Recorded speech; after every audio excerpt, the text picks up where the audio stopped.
Salam alaikum wa rahmatullah et bienvenue dans cette nouvelle vidéo où l'on va aborder la correction de l'exercice numéro 12 du premier chapitre, notion de logique.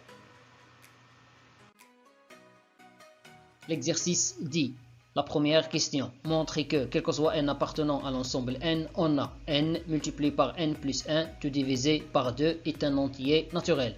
La deuxième question, résoudre dans R l'inéquation E définie par x moins 1 tout en valeur absolue plus la valeur absolue de x supérieure ou égale à 3. Pour les deux questions, je vais utiliser le même type de raisonnement si le raisonnement par disjonction des cas. Commençons par la première question. Montrons que, quel que soit n un entier naturel, on a n fois n plus 1 tout divisé par 2 est un entier naturel. Puisqu'il s'agit de l'ensemble des entiers naturels, alors le nombre n, soit il est pair, soit il est impair. Le premier cas, si n est un nombre pair, c'est-à-dire il s'écrit sous la forme de k avec k un entier naturel. Après, on va remplacer n par 2k dans cette expression. On obtient 2k multiplié par 2k plus 1 tout divisé par 2. Et on va simplifié par le nombre 2, donc on trouve k multiplié par 2k plus 1. 2k plus 1, c'est n plus 1. C'est un entier naturel comme somme de deux entiers naturels. Et k fois 2k plus 1, c'est un entier naturel comme produit de deux entiers naturels. Alors ce nombre appartient à n. Cela signifie que le nombre n multiplié par n plus 1, tout divisé par 2, appartient à l'ensemble n. Le deuxième cas, si n est un nombre impair, alors il s'écrit sous la forme de k plus 1 avec k un entier naturel. Par suite, n multiplié par n plus 1 tout divisé par 2 égale 2k plus 1 tout multiplié par 2k plus 1 tout divisé par 2. J'ai remplacé n par 2k plus 1. 1 plus 1, ça fait 2. Alors, on obtient 2k plus 1, tout multiplié par 2k plus 2 et tout divisé par 2. Ici, on remarque un facteur commun, factorisant par ce nombre. Donc, on aura 2k plus 1, tout multiplié par k plus 1 fois 2 et tout divisé par 2. Après, simplifions par le nombre 2. Donc, le dernier résultat sera 2k plus 1 tout multiplié par k plus 1. D'après ce qui précède, on a n, c'est 2k plus 1. Alors ce nombre est un nombre entier naturel. K plus 1, c'est un nombre entier naturel comme somme de deux entiers naturels. Et par suite, ce nombre appartient à l'ensemble n comme produit de deux entiers naturels. Cela veut dire que le nombre n, tout multiplié par n, ou bien le nombre n, multiplié par n plus 1, tout divisé par 2, appartient à l'ensemble n. Par suite, on conclut d'après les deux résultats que le nombre n, multiplié par n plus 1, tout divisé par 2, appartient à l'ensemble n pour tout entier naturel n. La deuxième question. Résolvons dans R l'inéquation E définie par la valeur absolue du x moins 1 plus la valeur absolue du x supérieure ou égale à 3. Pour faciliter les tâches de calcul, je vais utiliser un tableau.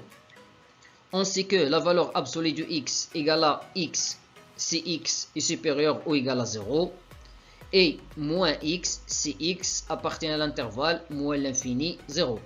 Ainsi, la valeur absolue du x moins 1 égale à x moins 1 si x supérieur ou égal à 1, c'est-à-dire sur l'intervalle 1 plus l'infini, et égal à moins multiplié par x moins 1 si x inférieur ou égal à 1.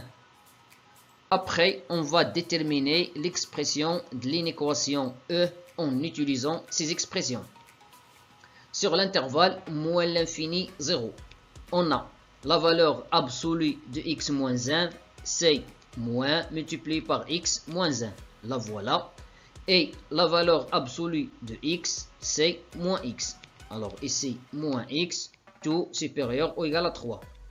Tout supérieur ou égal à 3. Sur l'intervalle 0, 1. La valeur absolue de x moins 1, c'est moins, multiplié par x moins 1. La voilà. La valeur absolue de x, c'est x. Alors, plus x supérieur ou égal à 3. Le dernier intervalle, l'intervalle 1 plus l'infini. La valeur absolue de x moins 1, c'est x moins 1. La valeur absolue de x, c'est x. Et tout supérieur ou égal à 3.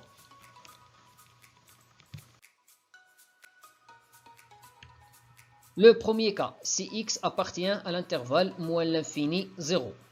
Donc, l'équation E, ou bien l'inéquation E, est équivalente à cette inéquation. Moins multiplié par x moins 1, moins x supérieur ou égal à 3. Équivalente à moins x plus 1, moins x supérieur ou égal à 3. J'ai éliminé les parenthèses. Puisqu'ils sont précédés d'un signe moins, je change le signe de chaque terme. Après, moins x, ça fait moins 2x. Et 1 vers le deuxième côté devient moins 1. C'est-à-dire moins 2x supérieur ou égal à 3 moins 1. 3 moins 1, ça fait 2. Après, je divise les deux côtés par le nombre strictement négatif moins 2, alors je dois changer l'ordre. Donc, j'obtiens x inférieur ou égal à 2 sur moins 2, c'est-à-dire x inférieur ou égal à moins 1. Cela veut dire que x appartient à l'intervalle moins l'infini moins 1. Et par suite, l'ensemble de solutions de l'inéquation E est S1 égale l'intervalle moins l'infini 0, car on travaille dans cet intervalle, inter ce résultat. Inter moins l'infini moins 1. L'intersection de ces deux ensembles égale l'intervalle moins l'infini moins 1.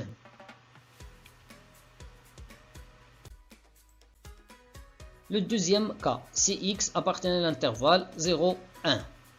Alors, l'inéquation E est équivalente à moins multiplié par x moins 1 plus x supérieur ou égal à 3. Après, j'élimine les parenthèses, j'obtiens moins x plus 1 plus x supérieur ou égal à 3. Moins x plus x, ça fait 0, alors il nous reste 1 supérieur ou égal à 3, ce qui est impossible. Cela signifie que l'ensemble de solutions de l'inéquation E dans ce cas, c'est-à-dire sur l'intervalle 0, 1, est S2 égale à l'ensemble vide.